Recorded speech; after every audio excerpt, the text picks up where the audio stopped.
할렐루야 그래야 된다. 안녕하세요. 해서 죄송합니다. 네, 좋은 점심입니다. 아무도 아멘 안 하시네요.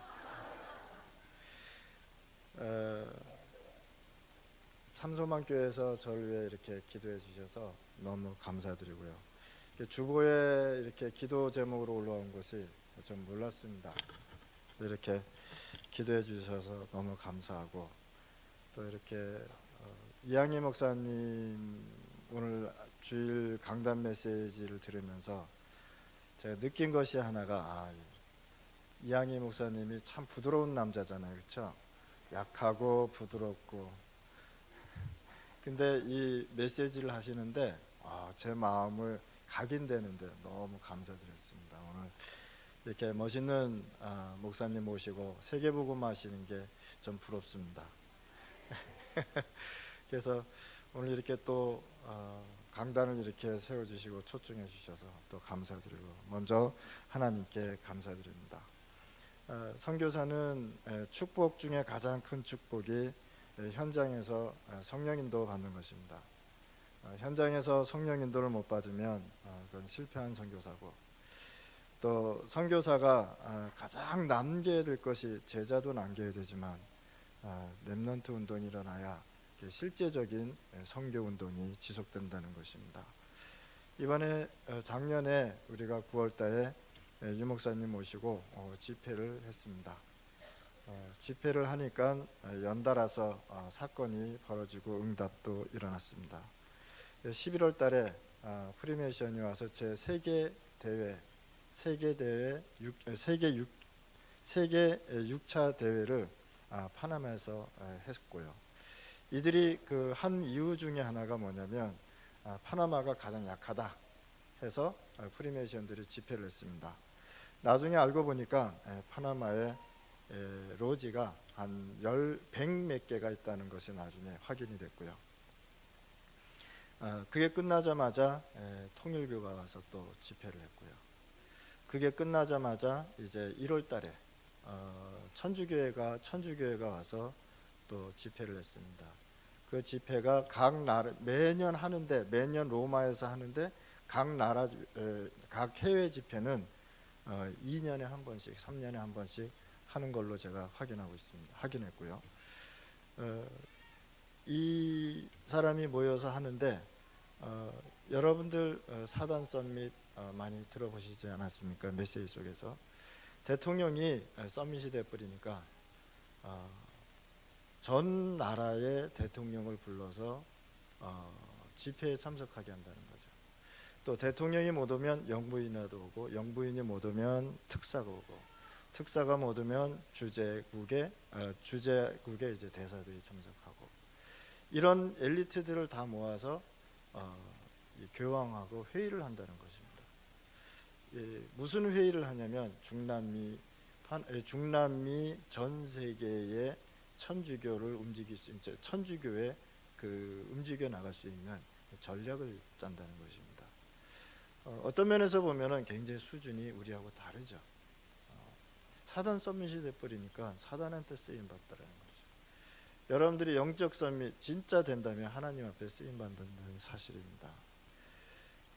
그게 끝나고 나서 새로운 사단 종교가 만들어졌습니다. 그게 끝나고 나서 또 이상한 영적 흐름도 나왔고요. 중남미는 솔직히 이게 복음이 아니면 회복이 안 되는 그런 나라 중에 하나고요. 제가 중남미 선교하면서 매일 제가 느끼는 것 중에 하나가 뭐냐면, 중남미 선교에 대한 매력을 제가 계속 느낍니다. 이 중남미에 진짜 하나님의 말씀, 하나님의 나라가 임해버리면 모든 문제 끝나겠구나. 하나님의 나라 138의 역사가 일어나면 진짜 하나님은 여기서 제자가 일어나겠구나. 거기에 대한 마음속에 자꾸만 확신이 생기더라는 것입니다. 선교 현장은 누가 살려야 되냐? 제자가 살려야 됩니다. 선교 현장은 선교사가 살리는 것이 아니라 선교사를 통한 이 복음을 받은 이 제자가 일어나서 실질적으로 운동이 일어나야 된다는 것입니다. 선교 현장에 오직 그리스도 붙잡고 있는 제자가 일어나지 않으면 그거는 실패한 선교입니다. 중남미에 미국 선교사님들이 100년 전에 들어오셨고요. 또 유럽에 선교사님들이 들어왔고 독일 선교사님들이 많이 들어왔습니다. 영국 선교사님들이 들어와서 학교도 세우고요. 병원도 세우고. 근데 이들이 와서 무슨 선교를 했냐면 성경 공부식 선교를 했다는 것입니다. 이들이 들어와서 무슨 선교했느냐? 오병이어식의 선교를 했다는 거예요. 이들이 들어와서 무슨 선교했느냐? 율법 선교를 했다는 것입니다. 그것도 안 되니까 무슨 선교했느냐? 신비주의 선교를 해버렸어요. 신비주의 선교를 해버리니까 이 사람들의 영적 문제하고 맞아 떨어져 버린 거예요. 어느 정도로 신비주의를 하냐면 주먹으로 막 때려버려요. 강단에서 발로 차버려요. 귀신 쫓아낸다고.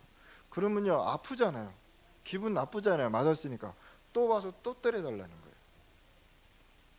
저는 그걸 보고 예수는 믿고 있는데 그 영은 죽은 영혼이구나. 하나님을 믿었는데 하나님을 안 믿는 사람들이구나. 하나님의 자녀는 하나님을 믿고 살아가야 되잖아요.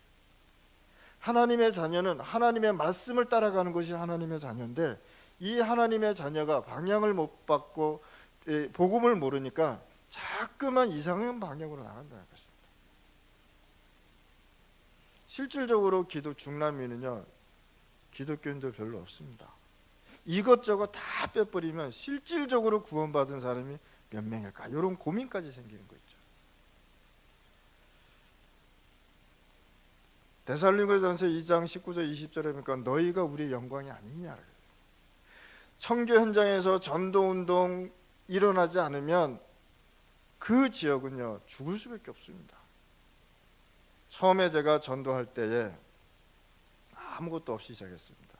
뭘 어떻게 하는지도 모르고 그냥 제가 들었던 거 그리스도. 근데 그분이 예수님이었어요. 그거 하나만 알고 나갔습니다.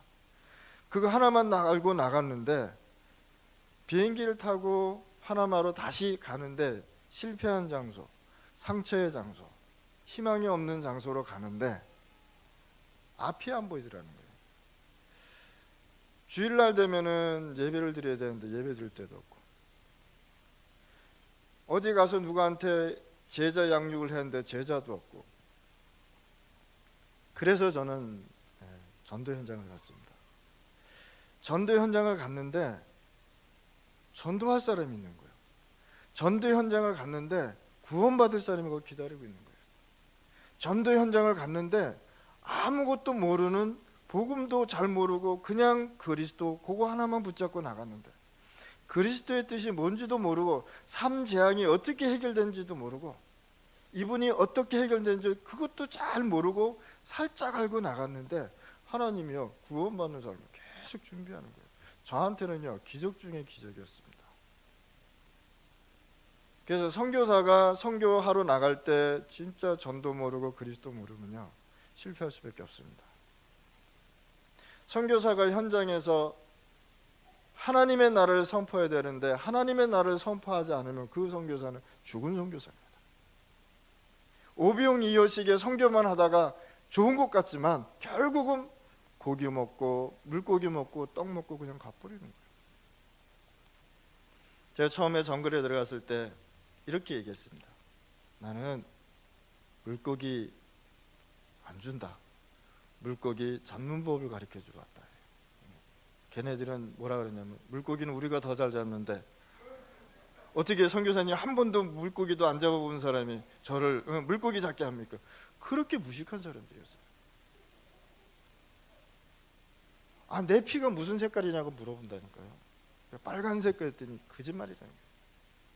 아주 심각하게 물어보더라고요. 그러면 네가 날 보기에 무슨 색깔이냐 했더니 녹색이라는 거예요. 그런 사람한테 복음을 전해야 되는데 어떻게 전해야 됐습니까? 많은 선교사님들이요 부족에 가서 복음을 전했는데요 예수 그리스도의 부활을 설명했는데 예화도 많이 들었더라고요. 많은 선교사님들이 그 지역에 들어가서 그리스도를 설명하는데 그리스도의 십자가의 부활을 전하는데도 이 예화, 그 사람들의 맞는 문화의 예화를 들어서 가르쳤다는 거예요. 저는 그거 아니라고 생각했습니다. 저는 그냥 원시 복음을 전했습니다. 원시 복음은 어떻게 되냐? 하나님의 말씀은 살아있다는 것입니다. 하나님의 말씀이 살아있으면 성령은 역사할 수밖에 없다는 것입니다. 그냥 전했어요. 전했는데요, 희망이 안 생기고 낙심이 생기는 거예요. 전하고 나면 알아들을까? 이 복음 전하면 이 사람이 알아들을까? 계속 그 의문 가지고. 그런데요, 하나님의 말씀은 살아있더라는 거예요. 그냥 말씀 그대로, 다른 거 섞을 필요도 없고, 하나님이 말씀하면 말씀한 거 그대로. 근데 거기에 제자가 일어난 거예요. 제가 처음에 제자가 없어서 실패하지 않았습니까? 그래서 이제 성령님도 받아서 정글 지역에 들어가서 복음을 전했어요. 2년 동안 잠을 자면서 복음을 전했는데 제자가 없는 거예요. 제자가 없는데 제가 왜 거기 있어야 될 이유가 없잖아요. 이 복음을 받을 수 있는 사람이 필요한데 이 복음이 필요 없다는 것입니다. 그 사람들은요, 뭘만 원하냐면 물고기하고 빵 가져오라는 거예요. 그래서 물고기하고 빵을 갖다 줘봤습니다. 자, 물고기하고 빵을 갖다 주니까 사과 가져오라는 거예요. 아무리 복음을 전해도요, 제자가 안 나와요. 그래서 그거 사역지를 놔두고 나와야 되는데 건물이 마음에 걸리는 거예요. 하나님 앞에 기도했어요. 없애게 달라고. 그 주에 없어져 버렸어요. 그러고 간 것이 어디냐? 이베띠로 간 거예요. 자, 이베띠로 갔는데 가는 날 200명 300명이 모이는 거예요.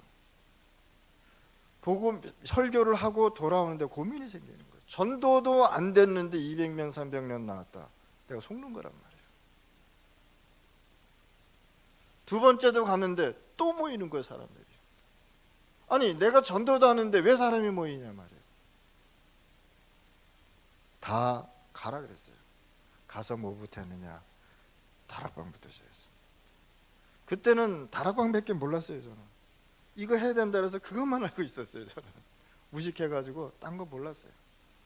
그래서 8년 동안 거기서 다락방 운동을 한 거예요. 다락방 운동을 진행을 하는데 거기 첫날에 갔더니 한 열 몇 명이 또 모이는 거예요. 이것도 아니에요. 전도도 안 했는데 왜 모이냐는 거예요. 계속 사람이 오는데 아니라는 거죠. 가라 그랬어요. 그랬더니 진짜 다 가고요. 두 사람 남더라고요. 두 사람 남았는데 한 사람은 벼락 맞아 죽었어요. 아들하고 저기 그 호수에서 그 물고기 잡고 뭐 일하고 돌아와야 되는데 거기 정글에는 막 그 번개도 치고 그러거든요. 그거 하다가 벼락 맞아 죽어버렸어요. 자, 두 사람인데 한 사람이 남았어. 한 사람 가지고 하려고 그러니까 고민 생기더라고. 괜히 가라 그랬을 거예요. 이거 잘못된 거 아닌가. 200~300명 모였을 때 그거 붙잡고 늘어져야 되는데 그런 생각이 드는 거예요. 그래도 기도했어. 하나님, 진짜 기도 나오더라고요. 이 사람까지 가버리면 선교사가 사람이 재산이거든요. 돈이 재산이 아닙니다. 사람이 재산이거든요. 이 한 사람마저 가버리면 할 얘기가 없는 거죠. 이런 무식한 사람한테 얘기해야 되는데 할 얘기가 없는 거예요. 그런데요, 그저 그런 사람을 하나님이 쓰시기 시작하는 거예요. 그저 그런 사람. 야, 예수 믿으니까 어떠냐니까 그저 그렇대요. 그래서 너는 그저 그런 제자. 속으로 이렇게 생각한 거예요. 언젠간 너도 떠나겠구나. 그런데 그저 그런 애가 영적 분위기를 잡는 거예요. 뭐라 그런지 아세요? 여기는 오직 복음만 듣는 데다. 나도 그때 오직 얘기 안 했는데 얘가 오직 얘기하는 거예요. 와, 대단하다. 막 존경스럽다고. 저는요, 전 제자가 저보다 나오면요 존경합니다. 이번엔 우리 제자들한테 내가 좀 싫은 소리를 했어요. 너희들이 나보다 더 못하면 어떻게 세계복음만 하냐. 나보다 더 나아야 된다. 근데 나보다 더 나은 애가 그저 그런 애가 그런 얘기예요. 이게 오직 복음만. 그러면서 또 뭐라 그러냐면 오직 그리스도만 얘기하는 곳이라고 얘기하는 거예요. 나도 오직 안 쓰는데 얘가 오직 쓰네, 뭐 이런 생각을 하는데 사람들이 오기 시작해요. 무리 속에 사람들이 오는데 거기에 한 사람이 딱 있더라는 거예요. 제자는요, 절대 이 제자를 보면서 속으면 안 되겠다라는 생각이 들더라는 거예요. 제 앞에서는요 말씀 듣는 순한 제자같이 보입니다. 내가 가면요 딴짓해요. 자기네 종교 우상 미신 섬기고요. 또 내가 오면은 제자같이 앉아있고요. 그게 반복되더라고요. 계속 반복되는데 여기를 떠날까 하고 이제 제가 나오면서 제가 집으로 가면서 절대 내 여기 오지 않는다. 그래서 집에 딱 가 있으면 제가 선교지에 딱 들어갔는데 나라에서요 뭘 세워줬냐면 공중전화로 세워놨어요. 그래서 공중전화로 저한테 전화를 하는 거예요. 목사님, 그 생각만 하면 공중전화 전화 걸어가지고 빨리 오라는 거예요. 메시지 듣고 싶다고. 그렇게 계속 끌려가는 선교를 하다가 나중에 하나님 앞에 회개했습니다. 하나님, 저같이 부족한 사람한테, 저같이 실패한 선교사한테 이 영혼을 저한테 맡겨주셨는데 내가 그걸 모르고 아직도 실수했습니다. 그 기도하는데 그 다음부터 전화 안 오더라는 거죠. 그러면서 계속 선교지 들어가는데요, 그 지역에서는 계속 핍박이 일어나죠. 예수 믿는다고 추방시킨다 그러죠. 어쨌든 못 들어오게 길을 막아버려요. 그러니까 그 지역에 있는 사람이 그 촌장이 못 들어오게 하면 못 들어갑니다. 그건 자체주의 지역이기 때문에. 그러면 우리 애들이 복음 들으려고 바깥으로 나와요. 그럼 길거리에서 다락방하고 들어가고. 그런 것이 반복되기 계속 시작했습니다. 그런데 어느 날 얘네들이 이제 이런 얘기를 하는 거예요. 교회에 오고 싶은 사람 많은데 교회가 없다는 거예요. 교회를 지어야 된다. 그래서 제가 뭐라고 얘기했냐면 우리는 돈도 없고 너도 돈도 없고 나도 없고 어떻게 질 거냐고 질문을 했어요. 그랬더니 한 친구가 곰곰이 생각하더니 자기가 죄 한 번 짓겠다는 거예요. 허락해달라는 거예요. 그래서 무슨 죄 지려고 그랬더니 자기가 옛날에 마약을 팔았대요. 그 마약 한 블록이 2kg예요. 2kg 팔면은 2만 불이 남는다는 거예요. 그것까지 교회 짓자는 거예요. 그러니까 거기 있는 애들이 맞다는 거예요. 나한테 피가 녹색이라는 애들이 맞다는 거예요. 그래서 내가 곰곰이 생각하니까 너무 감사하더라고요. 왜? 얘네들이 그리스도도 모르죠, 복음도 모르죠. 이런 애들이 이제 갓 예수님을 알고 구원받고 오직 그리스도라는 단어를 알고 너무 좋아서 교회를 짓자는데, 하나님 마약을 팔아서 짓자는데 얼마나 감사합니까 하나님. 그래서 제가 얘기했습니다. 그대로 얘기했어요. 얼마나 하나님이 널 기뻐하겠냐. 네가 예수 믿고 구원받아서 교회를 짓겠다는데 마약을 팔아서 짓다는 게 얼마나 감사하냐. 그런데 우리 한번 생각해보자. 만약에 마약을 팔아서 교회를 짓다면 불신자들이 뭐라 그러겠냐. 지나가면서 마약 팔아서 진 교회 오겠냐. 그리고 이제 나오면서 내가 하나님 앞에 기도했습니다. 기도하고 있는데, 집에 도착해서 기도하고 있는데 전화가 왔어요. 큰일 났다는 거예요. 좀 좋은 일 좀 얘기하라. 맨날 큰일만 났다고 하지 말고 좀 기쁜 소식 좀 얘기하라. 왜 너희들 맨날 큰일 났냐. 그래서 큰일 났습니다. 불신자 60명이 교회 짓겠다고 다 뛰쳐나왔다는 거예요. 어떻게 했으면 좋겠냐. 너무 많아가지고 20명 보냈대요. 전기톱, 도끼, 정글칼 다 가지고 나왔다는 거예요. 교회 짓겠다고. 어떻게 했으면 좋겠습니까? 그래서 야, 그거 하나님이 하는 거니까 빨리 해라 그래가지고 그날 교회 줘버렸어요. 그날 교회를 짓고 나서 우리 제자가 저를 찾아왔습니다. 하나님, 목사님. 제가요 가끔가다 헛소리 합니다. 목사님, 큰일 났습니다.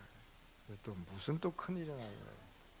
불신자가 교회를 짓고 이 불신자가 전원 교회에 안 나온다는 거예요. 상식적으로 생각해요. 교회 졌으면 교회 나와야 되잖아요, 그렇죠? 근데 교회 안 나온다는 거예요. 그래서 내가 그거 당연하지 않냐. 불신자가 신분도 안 바뀌고 하나님의 축복도 못 받고 사단의 신분으로 그냥 살아가는데 어떻게 이 사람들이 교회 나와서 예배드리냐. 신분이 바뀐 상태에서 예배를 드리지. 야, 교회는 하나님의 자녀가 와서 예배 드리는 거야. 하나님의 자녀가 아닌데 예배 드리는 거는 염소. 자기가 착각하고 오는 거야. 그거는 지가 구원받은 자고 착각하고 온 거야. 하나님의 자녀가 와서 신분이 바뀌고, 요한복음 8장 44절에서 요한복음 1장 12절로 바뀐 사람이 와서 예배 드리는 것이 교회야. 이해했냐? 이해했대. 그래서 너희들이 깨달아야 돼. 그때부터 전도 메시지 들어가는 거야. 못 알아들으니까 깨달아야 된단 말이야. 그 사람들. 한 번은 얘네들이 이제 전도를 하는데 아무리 무식해도요, 마귀자녀라 그러면 기분 나쁩니다. 자기가 뭘 먹고 있는데 옆에 친구가 있더래요. 느닷없이 맛있게 먹고 있는 애한테 넌 마귀 새끼야 이렇게 얘기해 버렸어요. 그러니까 밥 먹다가 얼마나 화납니까? 여러분 전도할 때 좀 지혜롭게 하세요. 됐다 놓고 뭐 아무것도 모르는 사람한테 마귀 새끼라 그러면은 그거 마귀 새끼라도 기분 나빠요. 마귀 새끼라 그러니까 죽인다고 쫓아온 거예요. 얘는 또 전도하다가 도망가고 저한테 와가지고 어떻게 하면 좋겠습니까? 이 무식한 놈아 그랬지. 그 얘기를 하면 무식한 사람들 그 기분 나빠해. 그 얘기를 하면 안 돼. 지혜롭게 해야지. 전도가 조금씩 되어져 가는데 흑암이 무너져 버려요. 하나님의 나라, 선교입니다. 하나님의 나라가 임하는 게 선교지. 오병이어 해가지고 선교했다 없어집니다. 그건 분명히 없어집니다. 성경 공부식 선교했다 없어집니다. 파나마에는 미국 선교사님들 다 후퇴했습니다. 없습니다. 중남미 미국 선교사님들 후퇴합니다. 신학교 문 닫았고 닫을 교회들이 너무 많습니다. 신학교들이. 현장에서 제가 선교하면서 제가 5가지 오직을 보기 시작했습니다. 첫째는 오직 말씀으로. 이거 아니면은 안 되게 돼 있습니다. 선교 현장에 뭐가 필요한지 아십니까? 다른 것이 필요한 것이 아니라 오직 그리스도로 해야 돼요. 선교사는 날마다 하나님의 은혜를 받아야 되고요, 날마다 하나님의 성령 충만을 받아야 돼요. 그것이 끊기면은 선교사도 넘어지는 곳이 어디냐? 선교 현장이란 말이에요. 끝없는 사단의 공격과 끝없는 흑암 세력이요, 누굴 괴롭히느냐? 복음 가진 선교사를 공격한다. 선교사는 오직 언약을 갖고 믿음으로 있어야 된다. 그리고 오늘의 말씀처럼 오직 하나님의 영광을 위해서. 그 5가지가 선교 현장에 남아야 됩니다. 여기 안 남아버리면, 선교 현장에 오직을 잃어버리면 모든 걸 잃어버리는 거예요. 저는 이번에 메시지 들으면서요, 쭉 보면서 절대 3가지 나왔지 않았습니까? 오직 올인 3가지와 그 다음에 올 3가지와 절대 3가지가 나오지 않았습니까? 저는요, 이거 언약으로 붙잡은 거 있죠. 이번에 우리 파나마에서는 한 42명이 나왔습니다. 42명이 나왔고, 또 다른 나라에서도 9나라가 모여서 지금 40일 집중훈련을 하고 있습니다. 우리 한 가정을 소개시켜 주면은, 이 사람이 침례교 총회에서 일을 했는데 그 총회장이 불렀습니다. 불러놓고 너 다락방 할래 잘릴래 이렇게 물어봤습니다. 그러니까 이 친구가 한마디도 멈칫하지 않고 다락방 하겠습니다. 그래서 쫓아냈어요. 이제 쫓아냈는데 금방 이제 쫓아내면 좀 그러니까 좀 기회를 줬나 봐요. 이게 자녀들이 이제 한국에 와서 훈련 받고 싶은 거예요. 그러니까 이 자녀들이 둘이서 이런 얘기를 해요. 야, 아빠 언제 잘리냐? 그러니까 이제 아빠가 이렇게 들으면서 저놈들 무슨 얘기하지? 라고 들었나 봐요. 아빠가 잘려야 우리가 그 퇴직금 가지고 와서 훈련 받는데 아빠 언제 잘리나? 그 아빠가 그걸 들은 거야. 랩런트는요 너무 확실해요. 아빠가 잘려야 우리가 비행기표 사서 와야 된다는 거예요. 근데 아빠가 잘렸어. 슬퍼해야 된다. 너무 기뻐하는 거 있죠, 애들이. 우리 이제 한국 가서 훈련 받는다 이거예요. 지금 와서 지금 훈련 받고 있습니다. 너무 감사한 일이죠. 제가 현장에서 선교하면서 전 복음부터 전하지 않았습니다. 중남미의 가장 깊은 뿌리를 보고 그 뿌리를 정리하기 시작했어요. 아무리 복음을 전해도 이 복음이 안 들어가겠다. 이 사람들이 갖고 있는 뿌리를 정리해 주지 않으면 안 되겠더라는 거예요. 10년 넘게 뿌리 정리를 하기 시작했습니다. 10년 넘게 각인 뿌리 체질을 정리해 줘야 이 사람들이 복음을 그때서야 받더라는 거예요. 계속 뿌리 정리해 줬어요. 그러고 나서 복음 전했어요. 왜 그런지 아십니까? 제가 처음에 가서 복음 얘기하니까 자기네들도 복음 있다는 거예요. 전도 얘기하니까 전도하고 있다는 거예요. 제자 얘기하니까 제자 있다는 거예요. 그걸 보고 아, 내가 실수했구나. 뿌리 정리부터 한 거예요. 10년을. 그러고 나서 복음을 전하기 시작했습니다. 그러고 나서 비행기표 사라 그랬습니다. 한 사람부터 시작한 거 있죠. 한 사람부터. 제가 선교 현장에서 이제 뭐 직장 다닌 거 포함해서 31년째 있는데요. 저는 31년 이렇게 있으면서 중남미 선교가 너무 재밌습니다. 너무 재밌습니다. 그리고요 미래성도 있고요. 그리고 그 지역에 또 한국하고요, 이 한국 정서하고 좀 비슷한 데가 너무 많아요. 제가 한 번은 설교를 하는데 어린아이들이 한 해가 화장실 가면요 20명씩 나가요. 오줌누로요. 20명씩 화장실 간다고 다 나가버려요. 걔네들이 들어오면 한 텀이 또 나가요. 메시지가 안 돼요. 그리고 모기가 얼마나 많은지 모기 쫓아내느라고 막 정신들이 없어요. 여러분들 모기 한번 물려보실랍니까? 한두 대 물리는 게 아니에요. 설교하다가 그때는 이게 초롱불이 전기가 없으니까 이게 석유를 갖다 놓고 설교를 하거든요. 그럼 뭐 거기 벌레들 많고. 설교하고 내려오면은 시험 들고요. 설교하면 설교자가 은혜를 받아야 되잖아요. 설교하고 시험 들고, 설교하고 시험 들고 계속 그러는 거예요. 하도 시험이 들으니까 하나님이 증거를 하나 주시더라는 거예요. 제가 아까 벼락 맞아 죽은 사람 얘기했잖아요. 저는 죽는 얘기 아주 간단하게 재밌게 얘기합니다. 슬픈 일이 아니잖아요, 그렇죠? 불신자는 슬픈 일이지만 저희한테는 슬픈 일이 아니잖아요. 축복이잖아요, 그렇죠? 아빠하고 아들하고 3살짜리, 4살짜리가 5살짜리인가 이렇게 정글로 일을 하러 갔어요. 근데 아빠가 배를 타고 올라고 배를 타고 이제 올라 그러는데 벼락을 맞아서 죽어가지고 호수에 떨어져가지고 그냥 나가버렸어요. 물 타고 없어져 버렸어요. 그러니까 애들이 얼마나 무섭겠어요. 3살짜리하고 4살짜리가. 그러니까 이 애들이 너무 힘든 거예요. 그 정글에 저녁에 되면 무섭거든요. 낮에는 뭐 괜찮은데 저녁에는 맹수들이 많이 나와요. 숨어있던 악어들도 다 나오고 또 표범들도 많이 나오고 그런다고요.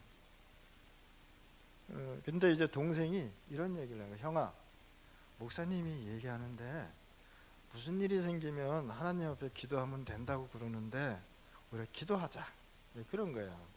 그러니까 이 3살짜리가 형한테 팀사역 한 거죠, 그렇죠? 팀사역을 당했어 이제. 그래서 둘이서 기도하는 거야. 하나님 뭐 어떻게 했겠죠. 살려달라고, 무섭다고 그렇게 기도한 거예요. 응답이 없거든. 그 동생이 또 얘기하는 거야. 하나님이 응답을 안 해주니까 한번 하나님 응답해 주려면 울면서 기도해보자 그랬어요. 그래가지고 그 정글에서요 4시에 정글에서 4시에 둘이서 그 배 안에서 여러분들 카누아 아시죠? 그 통나무 배 거기 저 둘이서 앉고 막 울기 시작하는 거예요. 둘이서 무슨 기도하면서 울었는지 모르겠어요. 배 타고 내려가는데 1시간 걸리고 올라오는데 2시간 걸립니다. 이 둘이서 막 울면서 기도하는데 배가 움직이는 거예요. 배가 움직여요. 미래에지 움직이는데 움직여요. 그냥 저는 아직도 홍해 갈라지는 건 믿겠는데 그건 안 믿어져요. 불신앙으로 내가 지금도 생각하고 있어요. 이 배가 움직이기 시작하는 거예요. 역류에서 올라오기 시작하는 거예요. 배가 뒤에는 아무도 없습니다. 그렇게 해서 4시간을 해서 마을에 왔어요. 그 얘기하는데 거짓말인지 너 거짓말이지. 하도 제가 불신앙하니까 하나님이 애들은 울면서 메시지 듣고, 애들은 화장실 갔다 오면서 메시지 듣고, 모기 쫓아내면서 메시지 듣고, 장난치면서 메시지 듣고 그러더라는 거예요. 너무 불신앙을 하니까. 아직도 안 믿어져요. 여러분들 믿어져요? 그렇죠. 안 믿어지죠. 그러니까 아멘 안 하시잖아요. 선교 현장의 다락방의 정체성은 뭐냐? 오직입니다. 선교 현장의 다락방의 정체성이 오직이 안 돼버리면 선교 현장의 제자와 선교사가 오직을 해야 거기서 실질적인 절대 제자가 나온단 말이에요. 절대 제자가 나와야 절대 현장을 하나님이 줄 수밖에 없고요. 절대 제자가 나와야 하나님이 절대 무너지지 않는 시스템을 주신단 말이에요. 선교 현장은 예수가 오직이 아니라 그리스도 외에 다른 것이 생기면 절대 안 되는 거예요. 그리스도 외에 다른 게 생기면 안 되는 거예요. 그리스도 외에 다른 것을 했다, 그것은 망하는 길이에요. 그리스도 외에 다른 선교를 했다, 그거는 이미 끝나버린 선교를 하고 있는 거예요. 그러니까 선교사들이 나와서 다 속아버리는 거예요. 제가 어느 정도로 속았느냐, 회복할 수 없을 정도로 속아버렸어요. 회복할 수 없을 정도로 속았는데 복음이 날 살려줬어요. 너무 감사한 거 있죠. 뭔 소린지는 몰랐는데 내가 살아나고 있더라고요. 창세기 3장 무슨 소린지 몰랐는데 내가 살아나고 있더라고요. 이번에 내가 사랑하고 있는 제자가 또 있습니다. 이 사람이 미국 사람하고 오랫동안 우정관계를 갖고 파나마에서 있었습니다. 근데 미국 선교사님이 전화를 걸었어요. 내가 몇 월 며칠 가니까 어떻게 했으면 좋겠느냐, 우리 사역지 좀 같이 가서 나 좀 도와달라, 이렇게 연락이 왔답니다. 그래서 그거 이제 허락해달라고 저한테 이제 애들이 왔어요. 그래서 뭐 미국 사람들 선교사님들, 단기 선교사님들 잘 도와주고 너희들이 가서 해야 될 미션이 있다. 거기서 제자만 찾아 나와라. 그랬는데 얘네들이 가서 거기서 복음을 전해버렸어요. 미국 선교사들이 하지 않고. 그러니까 얘네들이 복음을 전하니까 미국 선교사님들이 깜짝 놀라버리는 거예요. 도대체 이 메시지가 어디서 나왔냐는 거예요. 도대체 우리도 알지 못하는 거를, 이런 깊은 메시지를 어디서 너희들이 나왔느냐. 그러니까 쭉 얘기했겠죠. 그러고 나서 이 현장을 떠나면서 이 단기 선교사들이 이렇게 얘기했습니다. 너희들은 여기서 태어났으니까 여기서 복음을 전해라. 절대 이 마을을 떠나지 말고 여기서 너희들은 살아라. 여기서 죽어라. 이렇게 얘기했나 봐요. 그러니까 얘들이 뭐라 그래요? 옛날 같으면 네 그렇게 하겠습니다, 그렇게 해야 되는데 얘네들이 무슨 질문을 했냐면, 아닌데요, 우리도 세계복음을 해야 됩니다. 그러니까 미국 선교사님이 깜짝 놀랐다는 거야. 아니, 세계 선교는 우리가 하고 너희들은 그냥 여기서 그냥 복음 전하고 살아라. 아닌데요? 또 얘기한 거예요.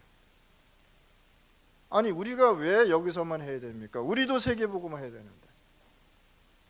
아니라니까. 우리가 세계복음을 해야 되고 우리는 돈도 있고 시스템도 있고 다 있으니까 너희들은 여기서 해야 돼, 이렇게 얘기해요.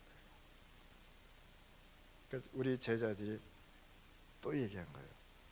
하나님의 말씀에 세계복음화를 얘기했습니다. 이 미국 선교사가 충격을 받고 가는 거예요. 우리 다락방 메시지 멋있습니다. 못난 사람도요 신사로 만들어버리고요, 우둔한 사람도 지혜롭게 만들고요. 난 이 다락방 메시지가요, 난 정글에서는 안 통할 줄 알았어요. 더 잘 통해요.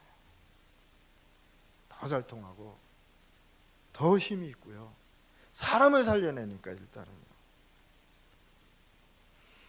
선교사들은요, 역사의 주인이 누군 줄 아셔야 되는 거예요. 선교사가 이 역사의 주인이 누군지를 모르고 해버리면요, 큰일 나는 거예요. 내가 계획해서 거기에 하나님을 껴놓고요, 그것이 하나님의 계획이고 하나님이 하신 일이라고 속아버리는 거죠. 이번에도 우리 제자들이 이제 훈련 받고 있는데 한 사람 한 사람씩 불러서 이제 미션을 줬습니다. 40일 동안 엄청난 메시지가 쏟아질 건데 어떻게 할 거냐. 40일 동안 받는 메시지도 굉장한데 그냥 듣다 보면은 너희들이 이 메시지를 다 놓칠 수 있단 말이에요. 그래서 너희들이 지금 메시지를 들을 때 어떻게 되냐, 하나님이 주시는 미션이 있을 것이다. 그 미션을 붙잡고 40일 동안 메시지를 집중해서 들으라 했어요. 그러면은 이 구심점이 돼서 하나님께서 이걸 시스템과 응답으로 연결될 것이라 했어요. 초대교회는요, 자기네들이 선교한다고 했지만 실질적으로 나가는 건 몰랐었거든요. 사실 우리가 신학교까지 응답을 받을 때까지는요, 하나님께서 과연 파나마에 신학교가 생겨날까? 목사님들이 쫓아다니면서 신학교 하자 그러는 거예요. 난 도망가고 왜 안 한다 그러고. 그러면서 저는 뭐를 했느냐, 이 목사님들을 데리고 훈련을 시켰어요. 이 사람들 데리고 그냥 신학교를 하면요, 신학교가 그냥 기존에 있는 신학교하고 똑같이 되잖아요. 그러면 결국은 이 사람들이 복음화 해야 되는데 이 사람들이 훈련받아야 돼요. 5년 동안 훈련시켰어요. 계속. 결국은 현지는 중남미 복음화는 현지 목사님들이 하셔야 된다는 거예요. 세계 복음화는 현지인 제자들이 일어나서 세계 복음화 해야 된다는 거죠. 한국 사람이 가면은요, 한국 선교사가 가면 언어 배운다고 10년, 20년, 문화 배운다고 10년, 체류 문제 해결한다고 10년, 3, 40년 복음 후퇴시키는 거 있죠. 제가 그랬거든요. 그래서 제가 딱 느낀 게, 현지인들은 다 있는데 뭐가 없냐? 복음이 없다. 그래서 그 현지 목사님들 훈련시키기 시작했습니다. 신학 교수로, 이 사람들은 교수인데, 신학교 교수인데 복음만 있으면 되는 거예요. 바탕은 다 있으니까. 이 사람들을 훈련시켜서 지금 신학교 교수 지금 8년째 하고 있습니다. 현지에 뭐가 필요합니까? 제자가 재산입니다. 다른 거 필요 없어요. 제자가 일어나야 선교사는 선교할 수 있고요. 건물도 중요하지만 제자가 없으면 그 건물 포기해야 됩니다. 교인이 아무리 교회에, 그 선교사 교회에 교인이 많아도 거기에 제자 없으면 그거 나와야 됩니다. 뭐 때문에요? 절대 제자를 세우기 위해서. 절대 제자가 안 세워주면 절대 렘넌트 운동할 수 없습니다. 결국은 선교사가 어디까지 선교가 연결돼야 되느냐? 렘넌트에게 연결돼서 이 렘넌트가 일어나서 진짜 렘넌트 운동, 진짜 선교 운동, 전도 운동 해야 되기 때문에. 초대교회는요, 하나님께서 불러서 선교사를 쓰면서 가정을 살려버렸잖아요. 하나님께서 바울을 불러서 뭐를 썼습니까? 선교사로 쓰지 않았어요. 여러분들은 지역 선교사입니다. 지역 선교사면서도 전 세계를 선교하는 선교사들입니다. 그 지역에 있는 선교사들이 오늘 모여서 선교 예배를 드린 것입니다. 그리고 예배가 끝나는 걸 가지고 선교사 파송이라고 얘기하는 것입니다. 여러분들이 기도하는 그 기도 하나하나가 어디에 응답되느냐? 선교지에 응답된다는 거예요. 그 선교지에 응답된 것을 가지고 오늘 얘기하는 것입니다. 여러분들 기도하시다 보면 막연하시잖아요, 그렇죠? 막연하죠. 기도는 했는데 뭐 응답이 있는지 없는지도 모르고, 진짜 거기에 하나님이 역사하는지도 모르고. 그래서 선교사들이 와서 강단에서 선교 보고를 하는 걸 가지고 여러분들의 기도 응답을 확인을 하시는 것입니다. 오늘 또 이렇게 얘기하다 보니까 시간이 많이 흘렀습니다. 우리 참소망교회에서 이렇게 기도해 주시고 또 그렇게 해서 너무 감사하고요. 이 주보에 제 이름이 이렇게 실려져 있다는 것에 대해서 제가 너무 감사했습니다. 왜냐하면은 선교사가 기도의 배경이 없어져 버리면요, 그 선교사는요 힘들어합니다. 문제가 왔을 때 그거를 이겨나갈 수 있는 힘의 배경이 없어져 버립니다. 그리고 이번에 이제 18일 날 3월 18일 날 우리 40일 집중 훈련이 공식적으로 끝나는 날이고요. 그리고 19일 날 우리가 이제 귀국을 합니다. 그래서 여러분들 중남미 복음화를 위해서 기도해 주시고요. 진짜 중남미에 하나님의 나라가 임하도록 기도해 주시고, 진짜 파나마의 RTS 신학교가 중남미에 선교사를 파송할 수 있도록 기도해 주시고요. 지금 우리 파나마에는 쿠바 사람, 페루 사람, 그다음에 베네수엘라 사람이 와서 지금 신학을 공부하고 있고요. 한 올해 지금 8월 달에 연구원을 지금 개설하려고 기도 중에 있고요. 총 신학생들은 한 90명이 되고 있습니다. 그래서 이런 신학생들을 진짜 절대 제자를 찾아서 중남미에 파송하는 것이 제 꿈이기도 하고요. 이들은 가면 그냥 되어지게 되어 있습니다. 되어지게 되어 있고요. 그리고 앞으로 중남미에 제가 마지막 미래 선교를 지금 준비하고 있고요. 제가 해야 될 선교를 지금 한 곳에다가 지금 준비하고 있습니다. 여러분들 기도해 주시면 감사하겠습니다. 하나님 아버지 감사합니다. 오늘도 오직 세 가지와 절대 세 가지를 놓치지 않게 해주시고, 선교지에 하나님의 나라가 임하게 하셔서 절대 제자가 태어나는 축복이 있게 하여 주옵소서. 예수 그리스도 이름으로 기도드렸습니다. 아멘.